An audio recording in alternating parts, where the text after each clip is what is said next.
avec Antonin André, Jean-Claude Dacier pour parler justement de ces hausses d'impôts, de ces 65 000 foyers qui ont été choisis pour payer une taxe supplémentaire encore plus grande que cette taxe qui a été instituée sous Nicolas Sarkozy en 2011 et qui était là également dont on avait dit qu'elle serait temporaire.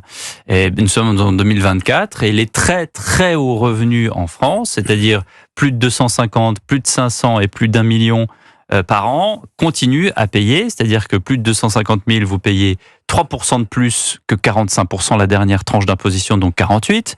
Plus de 500 000, vous payez 4% de plus, donc vous êtes à 49%. Et ce qui change à plus d'1 million de revenus, c'est que vous soyez seul ou pas seul, vous payez de toute façon 4% de plus. Et c'est peut-être ça que Laurent Saint-Martin veut changer, c'est-à-dire que ces 3% deviendraient peut-être 4 ou 5 ou 6, on n'a pas encore le détail. Écoutez Laurent Saint-Martin, le ministre des Comptes publics et du Budget, il était ce matin sur France 2. Aujourd'hui, nous considérons que quelques ménages, on parle de 0,3%. Prenez un ménage sans enfant qui touche à peu près des revenus de 500 000 euros par an. Ouais. 500 000 euros par an. Je crois qu'après les années de protection de l'emploi, des revenus, de la croissance que nous avons eue ces dernières années, nous pouvons demander légitimement aux contribuables les plus fortunés de ce pays de participer exceptionnellement, temporairement, à cet effort des redressements. Un an seulement ? Parce que nous verrons ça dans le débat, mais il faut que ce soit temporaire. C'est le macroniste Laurent Saint-Martin qui parle et il a l'aval d'Emmanuel Macron qui, en Allemagne, a dit « Ok, si c'est limité à 1 an ». Alexis Corbière, invité de France Info TV en fin de matinée, voilà ce qu'il en pense.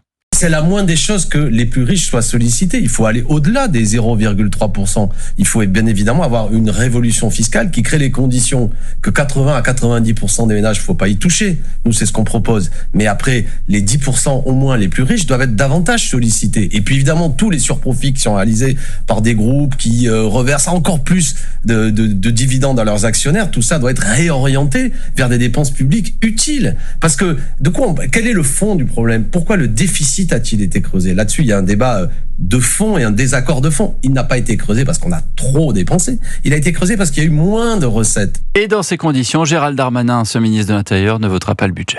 Je ne voterai aucune augmentation d'impôts. Pour l'instant, le budget tel qu'il est annoncé me paraît inacceptable. En effet, pourquoi ? Donc ça veut dire quoi ? Ça veut dire que vous êtes dans l'opposition ? Ça veut dire qu'on va avoir un débat parlementaire. Vous savez, le pouvoir est désormais au Parlement. Le gouvernement fait une proposition, c'est normal, et le Parlement va débattre. C'est pour ça qu'on a été élus. On aurait un retour en arrière vers François Hollande, là. Ça, c'est très inquiétant parce que ça va créer le chômage de demain. Jean-Claude Dacier, quel est votre point de vue ? Économiquement, ça peut se défendre. C'est vrai que taxer les riches ou les super riches, demander une cotisation supplémentaire aux grandes entreprises est probablement pas ce dont nous avons immédiatement besoin. Mais, là, je le crains. Monsieur Darmanin ne fait pas d'économie. Il fait de la politique. Il est en phase avec semble-t-il, une majorité de Français qui souhaitent pas non plus voir les impôts augmenter, mais qui en revanche sont plutôt d'accord pour augmenter ceux encore une fois, des super riches.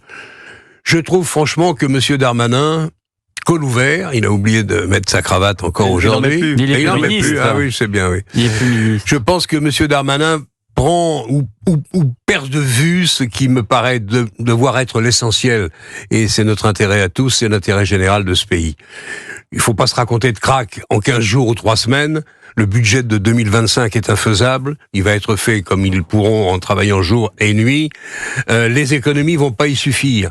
Et puis les économies, ça veut dire aussi l'abandon ou la modification profonde d'un certain nombre de grands services publics ou de périphérie qui gâchent un argent absolument incroyable. Il y a du boulot.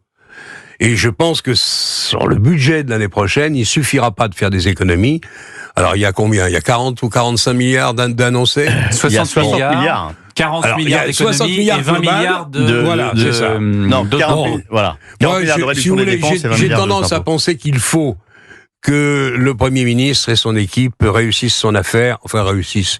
Je pense que la situation est tellement grave. Les Français ont du mal à s'en rendre compte. Ils ont beaucoup de mal à s'en rendre compte et à accepter l'idée qu'éventuellement, c'est la Grèce qui... Bon, on leur dit et on leur redit depuis un certain temps, il faut souhaiter quand même que monsieur Barnier puisse mettre en place un début d'une politique de redressement. Ça suffira pas. On est tous d'accord. Je pense que c'est inaudible l'argument de Gérald Darmanin. C'est-à-dire qu'effectivement, je vois pas ce qu'il y a de scandaleux à faire participer les très riches à un effort supplémentaire. Il faut quand même pas oublier que la baisse de la fiscalité, en tout cas les allègements d'impôts sous Emmanuel Macron, sont quand même considérables. Mais il participe déjà. Et on s'en félicite. Oui, il participe déjà, mais dans les moments de crise, c'est normal qu'on demande au plus. Alors ensuite, si on veut parler des vraies questions qui fâchent, parce que si on veut vraiment remettre à plat la fiscalité, je pense qu'il y a des sujets qu'il faudrait mettre à plat. Par exemple, l'alignement de la CSG des retraités sur les travailleurs. Par exemple, arrêter d'indexer les pensions des retraités les plus aisés sur l'inflation. Parce que vous avez quand même des secteurs où certains retraités touchent davantage que les actifs. Donc en fait, il y a des sujets structurants dans la fiscalité auxquels il faudrait s'attaquer, parce que là, vraiment, vous ferez des économies de long terme et vous rationaliserez un peu plus les efforts des uns et des autres. Là, on est dans l'urgence. Je vois pas comment le gouvernement peut faire autrement que de mettre à contribution les plus riches. En plus, ils ont l'air de dire que ce sera temporaire. C'est relativement indolore. Et je pense que Gérald Darmanin... En 2011, ça devait être temporaire aussi. Je pense que Gérald Darmanin est relativement isolé dans son propre camp. Et il pourra ne pas voter le budget tout seul, mais il sera tout seul. Vous voulez dire que... Attal Non, Attal ne sera pas sur cette ligne-là. C'est très compliqué aujourd'hui, devant les classes populaires, devant les Français, de combattre une taxation des plus riches. Comment vous les justifiez ? Oui, mais enfin, quand vous entendez, cher ami, que les Français, majoritairement, semble-t-il, sont pour la suppression de la réforme des retraites, enfin, là, je tombe de l'arbre. Bien évidemment qu'il faut la faire, la réforme des retraites. Bien sûr. On peut l'améliorer. Mais le travail à 64 ans, c'est indispensable. Mais tous les syndicats sont contre. Il n'est pas question de revenir dessus. Mais on est où ? Au Moyen-Âge ? On est à Moscou ? Mais c'est impensable que l'on puisse tenir un discours public en disant « faut me fiche en l'air la réforme des retraites ». Il faut travailler plus, et c'est le seul moyen que nous avons de payer moins d'impôts. Attal ne dit pas ça. Attal ne dit pas cela. La CGT, oui. Et quelques autres. Au cœur de l'histoire, c'est tous les jours de 15h à 16h sur Europe 1 avec Stéphane Bern, du lundi au vendredi avec Madame Virginie Giraud. Samedi et dimanche, ils vous font le récit d'événements, de lieux, de personnages qui ont façonné l'histoire.